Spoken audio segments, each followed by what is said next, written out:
Mais uma notícia ruim envolvendo a seleção brasileira. Carlo Ancelotti, treinador do Real Madrid, que poderia vir a treinar a seleção nacional, não virá mais. Ele renovou com o Real Madrid. Notícia e créditos para o Sport TV, Globo Esporte no YouTube. Começou a mudar de 2 dias para cá, o tom.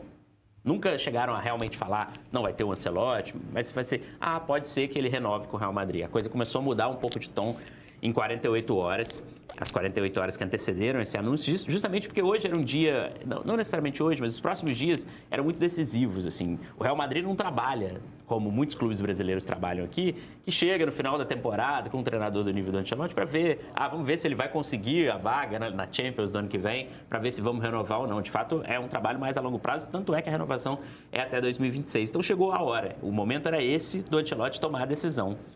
E a decisão dele, eu acho que é mais do que entendível, né, no momento. Ele vai tomar a decisão para quem, se ele for para o técnico da seleção brasileira? Quem vai ser o presidente, né? Quem vai comandar? O presidente que vai ser eleito, de fato, é a favor ou não dessa ideia que eu sei que o Edinaldo esperava super maravilhas dela, de botar o Diniz e depois esperar até o Ancelotti. O próximo cara que for assumir, acha isso legal? Ele acha melhor manter o Diniz? Ele acha melhor trazer o Abel, por exemplo?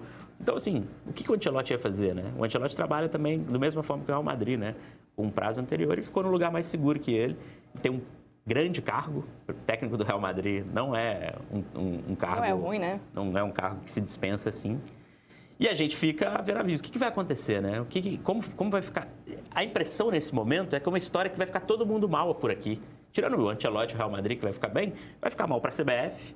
Já está ficando muito mal para o Edinaldo e sabe-se lá se vai ficar bem para o Diniz ou não. O Diniz iniciou um trabalho ali aos trancos e barrancos, que, enfim, encontrou suas pedras no caminho que eram esperadas de um trabalho de renovação da seleção. Mas e se ele não ficar? E se o próximo presidente escolher outro? Como fica o Diniz nisso, né? Mas, pelo menos quer dizer que acaba interino. Será? A partir de hoje não tem nenhuma necessidade de um interino. Sim. Né? A coisa de conciliar 2 empregos acaba hoje. Que, no lugar de Diniz, eu acho que funciona muito bem. Porque o time que ele construiu, com o Fluminense, ele vai perder peças muito importantes. Pode ser um bom momento para sair de Fluminense. Ele já tem onde ir. Se... Quem assume, a gente não sabe ainda, que é ele com a técnica da seleção brasileira. Pois é, a gente vai ter que esperar. E olha isso, a gente tem uma Copa América, tem amistosos do Brasil em março. Não dá pra, o Ancelotti já tomou a decisão. A CBF hoje não tem condição de tomar a sua decisão, porque tem que esperar a eleição, esperar entender quem vai mandar. Qualquer decisão que o José Perdiz, que é o do STJD aqui, ele não vai valer de nada. O mandato dele termina assim que é muito complicada a situação da CBF. A gente não tem... E assim, a sorte, a gente fica pensando na Copa América, a sorte é que é ano de Copa América. E se fosse ano de Copa do Mundo? E se isso tivesse... Mas o Brasil está muito mal nas eliminatórias, nas eliminatórias inclusive. também. Essa notícia que surge hoje no site do Real Madrid, nas redes sociais, né, de renovação com o Ancelotti, ela torna internacional uma bagunça que a gente já sabia aqui. Nós já tínhamos o conhecimento dessa bagunça. Quando a CBF escolhe, fica 6 meses com o técnico interino e depois opta por um treinador que se divide entre o clube e a seleção brasileira, que é Fernando Diniz, que talvez teria total condição de pegar lá atrás, assumir a seleção lá no início do ano. Mas hoje ele se divide entre Fluminense e a seleção brasileira. Um treinador que tem um conceito de jogo que naturalmente todo mundo sabia que ia levar muito tempo para ele conseguir implementar, mas ele chegou com um prazo de 8 jogos. Quem não sabia disso era o próprio Diniz. Porque ele assumiu o desafio também, né? Sim. Porque ele assumiu. Ele assumiu por 6 jogos competitivos, né? E 2 amistosos.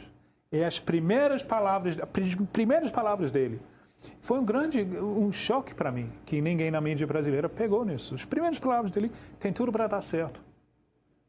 Então, ele deu a própria medida, né? Porque tu estava pensando, isso é muito estranho, né? Ele não tem tempo para treinar, porque técnico da seleção não tem tempo para treinar. Os caras estão jogando no outro lado de Atlântico no domingo. Volta. Então, você tem um treino terça, quarta, você joga quinta, tem que viajar, tem mais um treino aí, joga mais 2 treinos, joga terça. Não tem tempo, não tem tempo para treinar. não tem tempo para difícil observar os jogadores convocáveis, né? Então, as dificuldades eram muito, muito grandes. Mas o próprio Diniz falou, tem tudo para dar certo. Então, ele deu a própria medida. Foi ele que deu isso. Me lembra um pouco das primeiras palavras o primeiro coletivo de Emerson Leão, quando ele falou em futebol bailarina. Eu estava lá, eu pensei, cara, por que tu está falando isso? Porque você está dando uma coisa para as pessoas baterem em você depois, né? Porque, obviamente, depois de cada jogo, qual vai ser a pergunta? Cadê o futebol bailarina? Cadê o futebol bailarina? Realmente aconteceu, né? Mas com o Diniz, quando ele fala, tem tudo para dar certo, ele pede o direito de reclamar sobre a falta de tempo para treinar. Não, ele tudo bem, mas eu acho que a decisão de gestão da CBF deveria ser mais fria. Se o treinador não está enxergando que é um desafio complicado, a gestão tinha que ter enxergado. Nesse momento, por que falo? É uma bagunça que se torna internacional e que a gente se queima até com outros possíveis nomes que poderiam vir. O que o Brasil, o que a CBF tem hoje a oferecer? O que a seleção brasileira tem a oferecer a um treinador de primeira prateleira no mundo? Vai se voltar ao mercado nacional. Sim. Tem uma cena no Fluminense e Manchester City, na premiação, tem uma cena muito boa, que retrata muito isso que você está falando. E que acompanhar pelas redes sociais foi muito interessante também. Na hora que o Fluminense vai receber as medalhas de prata pelo Mundial de Clubes, o Diniz é o último da fila, o Guardiola para o Diniz. E aí o Guardiola puxa o Diniz e começa a perguntar, e dá para você fazer a leitura labial no Guardiola. Como hace? Como hace? E aí, nas redes sociais, foi todo mundo falando. Todo de Guardiola está encantado com o futebol do Diniz, perguntando como ele faz e tudo mais. Na coletiva, perguntaram para o Guardiola o que era o como hace, o que ele estava falando com o Diniz. E ele falou, eu perguntei para ele como ele faz para treinar um time e uma seleção. Se ele não tem tempo, se ele não tem família. E que é isso? E talvez com o Guardiola falando, a CBF aqui começa a entender que é um descalabro. É um descalabro hoje no futebol moderno, hoje no futebol que não é mais o futebol dos anos 90, quando a gente já teve alguns outros casos, falando de seleção brasileira e Fluminense, são duas camisas importantes. É impossível fazer, é impossível que isso siga. Agora, a única razão que me leva a crer que isso não seguirá é porque eu não tenho certeza que o Edinaldo vai ficar. Porque a relação do Fluminense e seleção é muito boa, a relação para o Fluminense não foi prejudicial. O que é mais possível acontecer? O Diniz largar o Fluminense para ficar na seleção? Eu acho que se fosse o Edinaldo, se for o Edinaldo presidente, que ainda pode ser, difícil, mas ainda tem chance? Porque ele não tem mais a máquina. Eu acho difícil, mas acho que se fosse o Edinaldo, só a opinião pública tiraria a ideia de ter Diniz em Fluminense e seleção. Acho que pela ideia do dirigente, pelas ideias do Diniz, inclusive, e do próprio Fluminense, acho que o Fluminense não se incomodou com o que aconteceu. Pelo contrário, foi bom para o Fluminense. E o Fluminense ganhou a Libertadores no meio desse processo. Acho que a ideia não soaria tão absurda quanto soa para o Guardiola, por exemplo. Porque, enfim, eles acham, talvez o trabalho, se continuasse a perder e tudo mais... Você acha que ele vai continuar conciliando seleção e Fluminense? Acho que se fosse o Edinaldo, como não vai ser, como eu acho que não vai ser, acho que tudo pode acontecer. Acho que a grande chance, meu feeling no momento, é que outro presidente que vai precisar chegar... você assume a cadeira da CBF, você precisa dar o seu recado. Politicamente, é uma instituição muito... que você precisa tomar as rédeas assim que você senta na cadeira. E quando você assume, seu capital político tá mais forte. Exatamente. Né? E eu tenho a impressão que, diante do fato que o Diniz não fez uma boa campanha, eles vão trocar o técnico. E não vai ser o Ancelotti. E aí é a impressão, não é informação nenhuma, que eles vão trocar o técnico. E aí quem vai sair pior nessa história é o Diniz. O treinador que já falou que quer treinar a seleção brasileira é o Mourinho, que teria esse desejo. Agora, acho que eles vão acabar voltando para o mercado aqui, talvez um estrangeiro aqui. Eu acho que o nome do Abel Ferreira fica muito forte, principalmente por conta da temporada 2023, mais um ano ganhando o Campeonato Brasileiro. Quem teria aqui de nomes, né? A gente tem Abel Ferreira, Dorival. Acho difícil. Pode ser um nome. Difícil. Renato Gaúcho acabou perdendo aquele prestígio que ele tinha. O nosso trabalho está sendo muito dificultado, inclusive, pela situação política da CBF. Sim, completamente. Como que a gente faz uma análise diante do fato que a gente não sabe o perfil do presidente, quem é o engravatado que vai... Tudo começou a mudar. Tá aí, né, o comentário da equipe do Sport TV, créditos para o canal GE do Globo Esporte, falando aí do Carlo Ancelotti que rejeitou, que assinou, né, a renovação de contrato com o Real Madrid, assim não vem para assumir a seleção brasileira, e te dando um toque especial, apesar da seleção tá mal, né, tá em baixa, mas também tá em baixa é o preço dessa camisa, que estilo, né, Não é réplica não, mas é estilo Copa de 82, Copa de 86, camisa do Brasil da Topper, menos de R$50, o link aqui na descrição para você.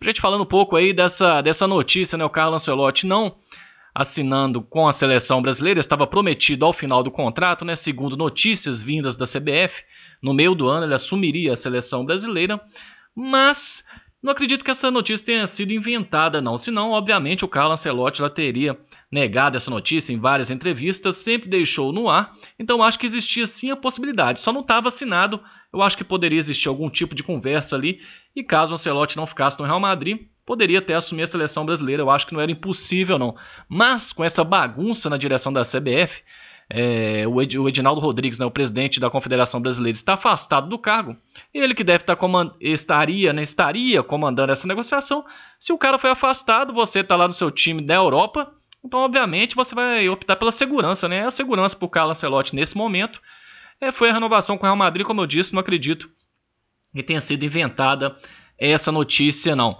tinha nada assinado, mas eu acho que tinha alguma coisa palavrada, sim, ele poderia assumir a seleção brasileira. Agora fica aquela incógnita, né? Quero saber a sua opinião, diga aqui nos comentários quem você escolheria para assumir a seleção brasileira ou continuaria com o Fernando Diniz, né? E até poucas opções no mercado, né?